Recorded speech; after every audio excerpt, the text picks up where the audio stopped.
Better Watch Out falls into the barbarian category of movies best watched knowing little beforehand. A 17-year-old girl, Ashley Olivia DeJonge, is babysitting a young boy, Levi Miller, during the holidays when she must fight to survive a home invasion. There's more going on than that premise implies, and this is far from your typical home invasion movie. It's a film that suggests there are few things more terrifying and dangerous than male entitlement. Christmas Bloody Christmas, 2022. A recent holiday horror delight is Christmas Bloody Christmas, a 2022 film offering a twist on the Killer Santa movie subgenre. In this one, the Killer Santa is actually a robot that goes rogue after being developed using cutting-edge Defense Department technology to replace mall Santas. It's an absurd idea, but the movie has fun with it. The film's success rests on the shoulders of final girl Tori, Riley Dandy, who goes full Sarah Connor in a balls-to-the-wall, hugely enjoyable third act. Christmas Evil, 1980. 1980's Christmas Evil was marketed as being similar to Halloween and Friday the 13th, but it has more in common with Taxi Driver. Unlike a typical slasher, the film takes the perspective of the killer, a Travis Bickle type obsessed with Santa after a childhood incident where he saw Santa groping his mom.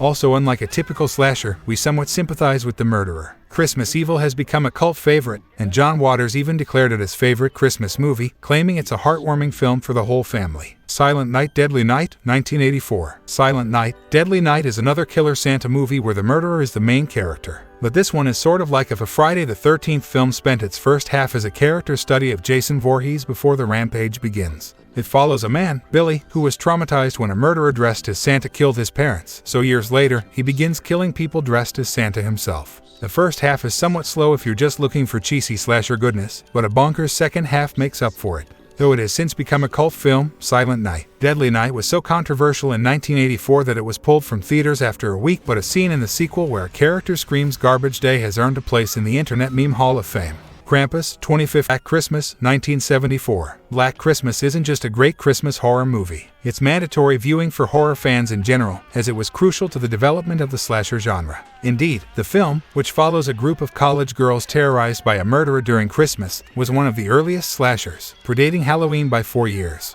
Its killer point-of-view shots clearly influenced John Carpenter's masterpiece, and director Bob Clark has even claimed he came up with the idea for Halloween as a proposed Black Christmas sequel. Wes Craven also surely had the movie's intimidating phone call scenes in mind while directing Scream, and unlike many other Christmas horror films that aim for a silly tone, Black Christmas is genuinely scary. The same director is responsible for both this movie and A Christmas Story Never Gets Old. Drop a comment with your favorite Christmas horror movie or movies.